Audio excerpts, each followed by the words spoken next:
Hello and welcome back to another episode. Today we're going to be talking about a well-loved franchise, A Nightmare on Elm Street, and an article that I did see on Screen Rant.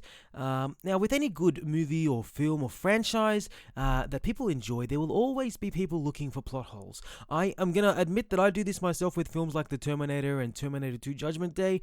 And look, I think it comes from being a fan. You know what? We want to find plot holes, but we also want to enjoy the movie. And I mean, it's silly, and we know that there are plot holes in these films, but we love them because, we love the film, we love the way that they've taken, we probably also love the star in the film. Today's article, if we look at the title here, it's about A Nightmare on Elm Street 2, and it says it is riddled with Freddy Krueger plot holes. Now, we can already tell that it's going to be a decent look at what some would call a cult classic. And there are always going to be problems with a film about a guy who kills people in their nightmares, okay? Let's be honest, get on the platform already there from the jumping off point, okay? And I'm not going to deny this. That film was riddled with plot problems from the beginning. Just the whole idea is completely different. But let's go on with the article. I'm not going to waste your time here. It starts with this. This is a little bit further down from the beginning of the article. I've skipped ahead because they basically just give you some background story. I want to go into the plot issues that the writer has with it. Okay, here we go. The largely nonsensical ending of A Nightmare on Elm Street aside, which happened due to producer demands more than anything, Wes Craven's 1984 classic establishes that Freddy Krueger is nearly all-powerful within a nightmare world, and the only real way to defeat him is to pull him out into reality by waking up with him in one's clutches. In the real world, Freddy is vulnerable and not supposed to be able to manipulate reality on a whim like he can in the dream realm. Yet, A Nightmare on Elm Street 2 sees Freddy spend the sequel trying and eventually succeeding to possess protagonist Jesse Walsh. As Freddy himself makes clear, this is so he can once again kill in the real world. The problem with that idea is simple. Why on earth would Freddy want to give up being able to kill people within dreams in all manner of creative, sadistic ways in order to go around slashing people with his knives in physical form? There's no conceivable advantage heading to the real world should allow Freddy, other than not having to wait until potential victims fall asleep. Now, I can see a few problems with this already. So first, let's address one issue that is even referred to in the film. In the diary scene that he gets, he says that my fear gave him his power. Therefore, let's just use that part from this. And if no one is afraid of Freddy Krueger, no one in the real world knows him, remembers him, cares about him, then how is he going to be able to just wait for them to fall asleep to kill him? Now, look, I understand that this is also something that was said upon in Freddy vs. Jason, where everybody forgets about him, so we need to get someone to remember him, to make them remember him.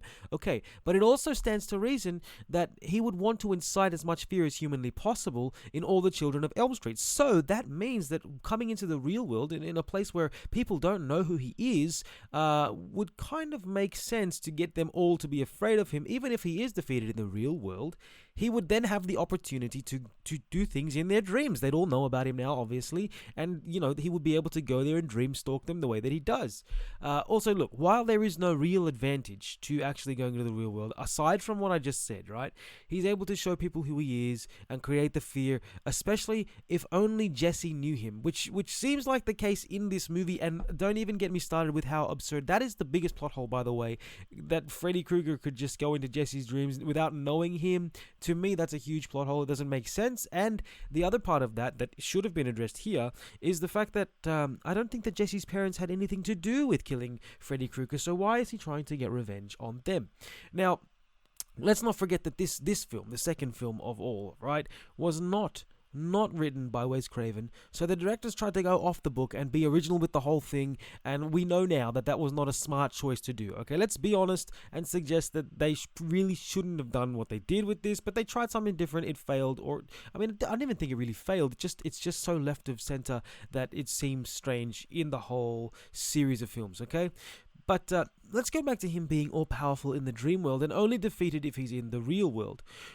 We see how he's practically invincible, by the way, when he's occupying Jesse's body. That's him not being all-powerful in the real world or being able to be defeated, although he is later on in the film, but I'll get to that, okay? If you watch the first and second film, in the first film, he obviously is able to be cut or sliced or killed that way, in regular ways. Regular things harm him. But in the second film, the first time we see him really go out into the real world, Lisa tries stabbing Freddy and it does nothing to him. In fact, she basically ends up crying and he basically just laughs at her because of the futile attempt to hurt Freddy Krueger while he's possessing Jesse's body in the real world. Now, don't get me wrong, like I said, I would get to the ending later, a little bit later.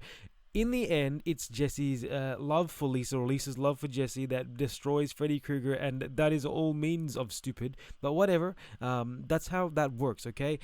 But the ultimate idea here is that in the real world, in the sequel, which is what they try to do with something, like I said, different, Freddy Krueger is basically invincible, which, yes, is stupid, but that's how it works, okay? Now, it should be obvious that there are different rules if you go by that idea in play for the sequel film, okay? That's just how it was, how it worked. Now, Let's basically continue, because I could tear this up for a while if I wanted to.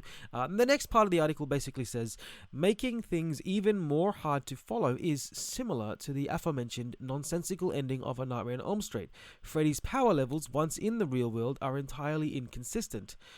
One moment sees him physically fought off by Jesse's girlfriend Lisa and physically tossing around teenagers at a pool party. Then the next sees him phasing through bushes and menacing Lisa with bizarre apparitions he's presumably conjuring.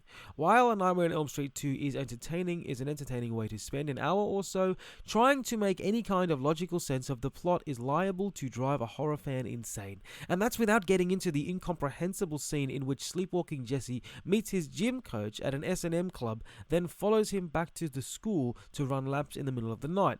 And look, while I want to disagree with this part here, it is actually incredibly true. This part of the article, this guy makes complete sense.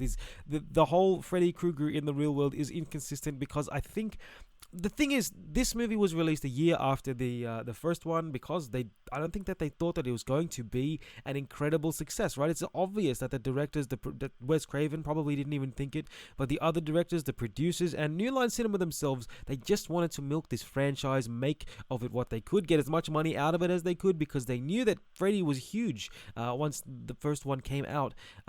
And so I don't think there was any proper sense of direction when they were making this. They just wanted to pen something, anything that would work, that would get them to have Freddy back on the big screen. They didn't even really have Robert Englund for the beginning. I'm pretty sure for the first maybe month or so while filming, they had to have an extra in. If you watch the school scene when Jesse changes in the steam into Freddy Krueger, you can see that is actually a stand-in that is doing it, and that's when they realize basically that they need Robert Englund, because he is Freddy Krueger, and that's just the way that it is, okay?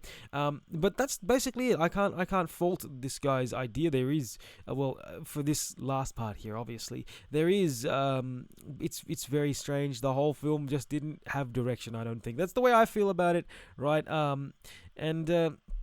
mean, with that no sense of direction, I mean, it's kind of like they were trying to make this whole movie, a bad dream. Or some other name for that. Yes, that is a joke. You get it. I know you get it. It's all good. Anyways, that is all from this article. If you watch Nightmare on Elm Street 2, watch it remembering that you can easily skip this movie and you don't have to worry that you've missed anything good. But you know that it's going to be a fun ride. It's Nightmare on Elm Street. It's Freddy Krueger killing kids. I mean, I don't endorse killing kids, just so we're aware, but I do endorse watching Freddy Krueger movies, so go and check it out if you haven't already seen it. Otherwise, you can skip over to The Dream Warriors, which is part 3, which saw Wes Craven return to the franchise for a far greater thrill ride. I promise you, if you enjoyed this video, please click the subscribe button, click the like button, and make sure to leave a comment down below. Which is your favorite Nightmare on Elm Street film? Let me know down below. I am very keen to hear. Otherwise, have a great day. When you step away from this screen or however you're watching this, make sure to spread some peace, love, and positivity, and I will see you in the next one. Bye.